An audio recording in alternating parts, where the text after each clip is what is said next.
O Economia e Desenvolvimento, nós temos aí 23 anos já de vida, né? Ele sempre foi, teve a preocupação de trazer para vocês informações, esclarecimentos, né, sobre o mercado de capitais e o mercado financeiro, que é uma coisa interessante, uma coisa importante que envolve a todos nós, a economia, de modo geral, a vida de cada um de nós.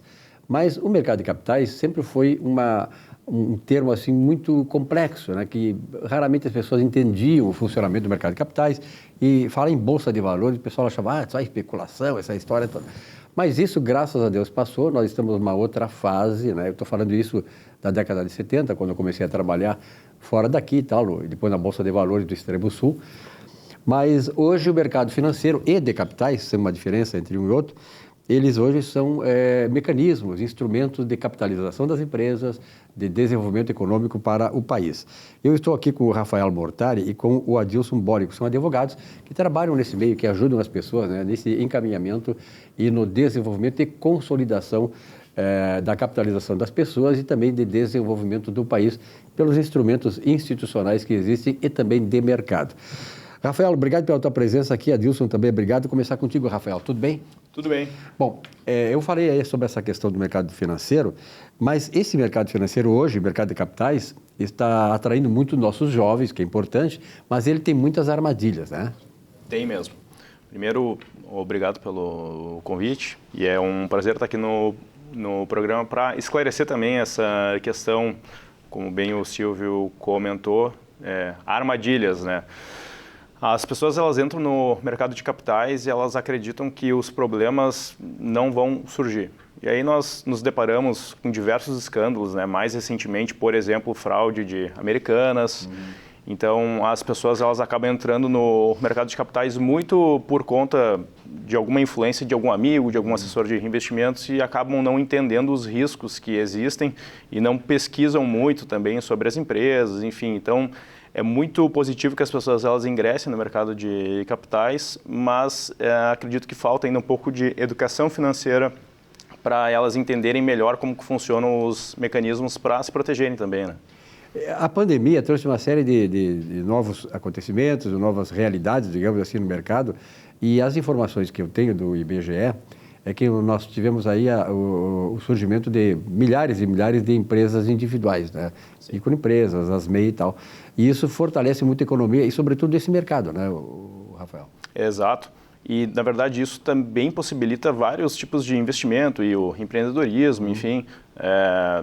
Eu acredito que hoje as pessoas elas estão tomando a consciência que não basta só deixar o dinheiro ali mais parado na poupança, em investimentos de renda fixa, e sim, elas estão vendo que o empreendedorismo e até o investimento em empresas listadas na Bolsa de Valores vale o investimento, desde que bem orientadas. Claro. Adilson Bórico, os dois são advogados especializados nessa área. Adilson, me diz uma coisa, na verdade esses riscos existem, né?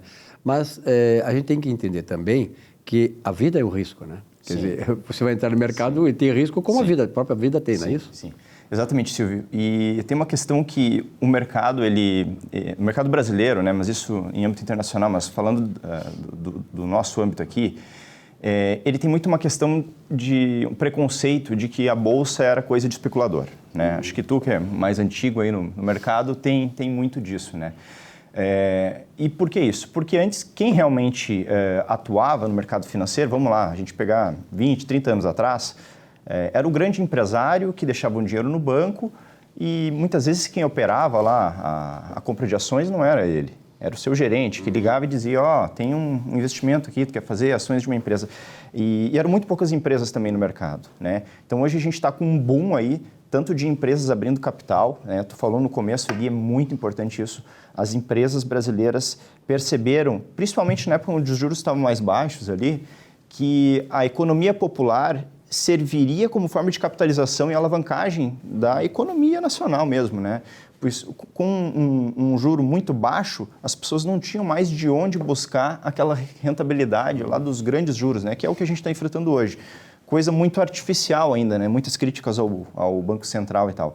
Mas aquela cultura do especulador, aquele preconceito que se tinha, ele foi sendo quebrado. Mas ao mesmo tempo que ele foi sendo quebrado para que as pessoas ingressassem no mercado, isso atrai também uma série de problemas, né?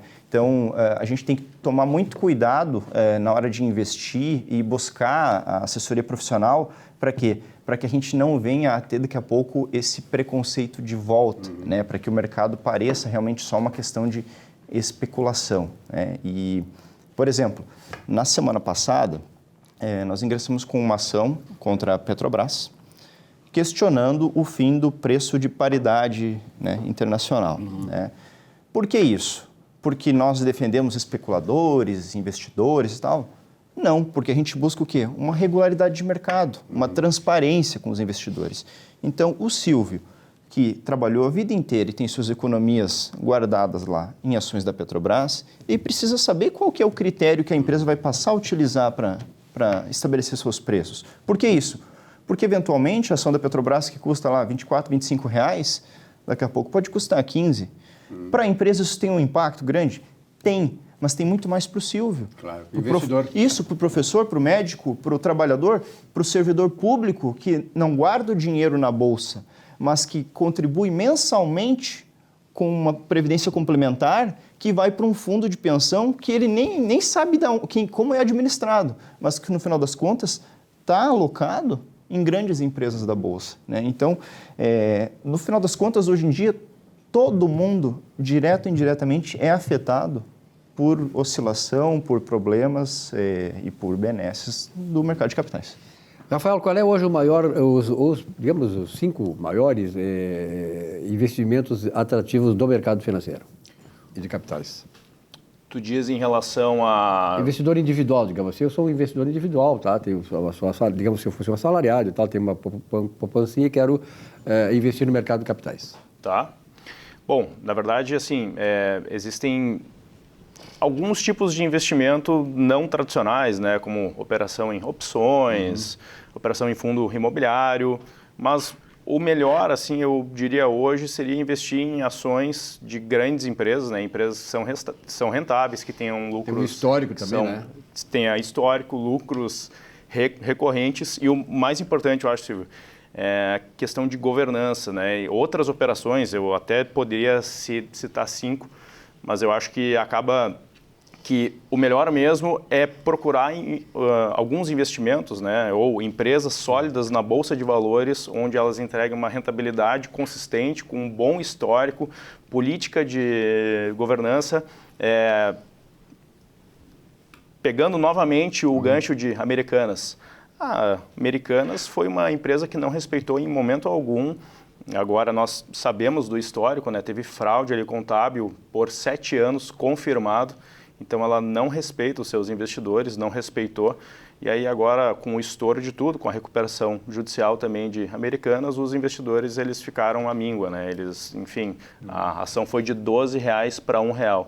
Então o mais importante é ter uma política interna mesmo de acompanhamento dos seus investimentos e entender que os melhores investimentos são sempre aqueles onde a empresa ou onde a operação é simples, é transparente e onde, voltando às empresas, elas respeitam o investidor, né, com um RI, relações com os investidores que dê esclarecimento para as pessoas, enfim, onde se tem uma política de transparência. Esse tipo de problema que há no mercado financeiro, que não é de agora, isso aí vem ao longo do tempo. Eu me lembro muito bem, na década de 70, quantas empresas, né, inclusive na área de seguros, foram à falência, não foram mal administradas e tal. Mas isso aí transfere para o investidor, para o futuro investidor, de repente, transfere aquela questão seguinte: bom, eu vou entrar nesse mercado, eu quero... Tem 2 coisas que eu posso querer nesse mercado. Claro, eu vou querer a rentabilidade, mas eu quero ter segurança e menos risco. E como é que se dá isso aí? Como é que esse processo se dá, Adilson? Sim. Pois é, Silvio. Essa questão da governança, tá? Vamos lá. A lei das SAs, ela é lá da década de 70, né? Ela não tem, dentro da previsão dela lá, não tem muitos dispositivos que incentivem que a empresa mantenha mecanismos de controle mais sofisticados. Por quê? Enfim, ela na década de 70 era um perfil de investidor, era uma forma de se buscar... A economia era uma outra fase da economia. Exatamente. Né? Mas olha só como a gente evoluiu. Por exemplo, no Brasil a gente tinha 1 milhão de investidores aí há 5, 6 anos atrás. Agora nós temos 5 milhões de investidores, pessoas físicas que estão lá. Então, os mecanismos de governança, eles não estão totalmente inseridos dentro da legislação, né? A governança das empresas, ela caminha de forma muito mais rápida do que a legislação acompanha. A CVM entra muito nessa parte, né? A própria B3, como o agente que administra a Bolsa, mas de todos esses mecanismos que a gente poderia referir, verificar se a empresa é auditada e em geral são, porque é um requisito para que a empresa possa abrir capital, né? Mas não só confiar de que, não, tem a CVM, tem a B3, tem a auditoria, isso aí basta. Eu posso jogar o meu dinheiro lá e sumir. Não, é preciso tomar muita cautela. A gente não quer também criar uma narrativa de forma a desincentivar que as pessoas comprem ações. Tem que dar segurança, né, para o camarada. Informação e segurança. Exatamente. Eu acho que essa é a palavra-chave, você falou tudo. Informação vai te trazer segurança. Claro, Por quê? O caso das Americanas aí, que ele realmente foi muito, muito grave, Silvio. A gente teve o caso da IRB aí 2 anos atrás, ali em 2020. Qual que foi o problema da IRB, né? A gente tem muitos clientes que nos procuraram no caso da IRB. Vou citar aqui o caso de um médico, não posso citar o nome dele por confidencialidade, mas um médico que ele tinha em torno de uns 8 milhões em patrimônio, e acho que 6 milhões do patrimônio dele estava todo em ações da IRB. Ou seja, uma alta concentração em uma única ação. E o pior, Silvio, tu sabe o que a IRB faz? É uma empresa de resseguros. Se tu perguntar para a maior parte das pessoas o que é um resseguro, as pessoas nem vão saber o que é. Então, como é que tu, sendo médico e dedicado à tua operação, uma clínica que tu tem, atuando no dia a dia, no atendimento da medicina, e tu sendo um bom profissional nisso, como é que tu vai conseguir acompanhar e estudar de forma eficiente a operação de resseguro de uma empresa que era estatal, foi privatizada? Não tem como tu conseguir. E foi na IRB que, por um estudo de uma gestora de fundos, ela questionava os números da IRB, não fecham, né? Porque havia uma discrepância. A IRB era a resseguradora mais rentável do mundo. Era isso que ela dizia. Ou seja, aqui no Brasil, de repente, a gente inventou um modelo de negócio de resseguro que ninguém mais conseguiria, né? Era estranho. O que acabou se desvendando? Uma imensa fraude contábil. O que isso deixa de lição? Esse investidor dos 6 milhões aí aportados lá, o capital dele virou em 700 mil, né? 700 mil é um bom dinheiro, mas se tu tem 6 milhões, tu não quer chegar a 700. Claro. Né? Mas qual que é a lição daí? Procurar assessoria profissional séria e também saber o que está acontecendo. Se um assessor de investimento chega e te diz, vamos botar teu capital nas ações da IRB, uma empresa sólida e tal, vamos, mas quanto do meu capital vai para lá? Não posso concentrar todo o meu dinheiro lá, porque se tiver um problema lá, liquidou o patrimônio. Isso é uma história interessante, né, Rafael, que o Adilson colocou aí, que é a questão da diversidade, né? Tu não vai botar numa única cesta todo o teu dinheiro, tem que diversificar. Perde numa, ganha noutra, tal, na média você vai ter uma certa estabilidade de rentabilidade. Mas, Rafael, para nós encerrar nossa entrevista, e eu quero parabéns aí ao Anderson Torres, que trouxe esse pessoal aqui, e eu tenho a certeza que esse é um segmento que vai precisar cada vez mais ter essa informação na televisão para que as pessoas que estão nos assistindo possam ter, de posse desse conhecimento, buscar uma saída para o seu investimento, quer dizer, com mais segurança, com a avidez de mercado, claro, mas com a clara evidência de que está entrando num bom negócio e que esse seu negócio, seu capital não vai virar papel. Que recomendações a mais, Rafael, tu daria para aquele pessoal que está querendo investir, que tem capital e tal, e precisa agora tomar esse rumo?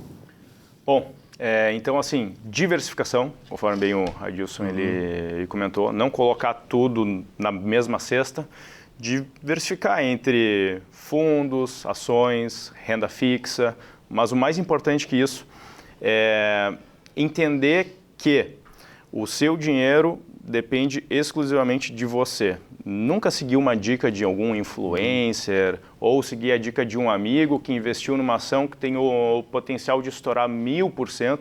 Nem Warren Buffett faz mais que 23% ao ano. Então, infelizmente, né, não é o investidor que vai conseguir fazer isso no início, né, dessa jornada de investimentos.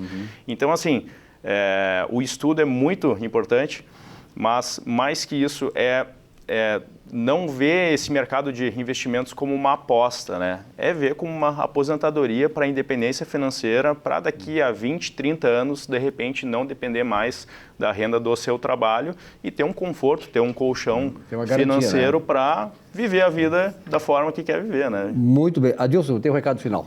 Tenho. Meu recado final é: o investidor deve procurar sempre ajuda profissional, se oriente, se informe, porque uma vez constituído o problema, o Brasil não é os Estados Unidos, o Brasil não é a Inglaterra, não é a França, não tem mecanismos legais que permitam ele facilidade na solução de problemas. Então, é muito melhor, no cenário atual, prevenir do que depois buscar uma solução, que depois ela é muito cara, muito difícil, nosso judiciário não está preparado ainda, ele não acompanhou a evolução do que o mercado teve nos últimos anos. E é preciso cuidar dessas fake news, né? Pessoas que não são formadas, não têm o conhecimento exato, não têm o entendimento do mercado, que pode desviar do bom caminho o seu investimento. E outra coisa é o seguinte: nós estamos num mundo aí cheio de fraudes, né? Fraudes em todo que é lugar. Então, cada vez mais é preciso ter esse cuidado, né?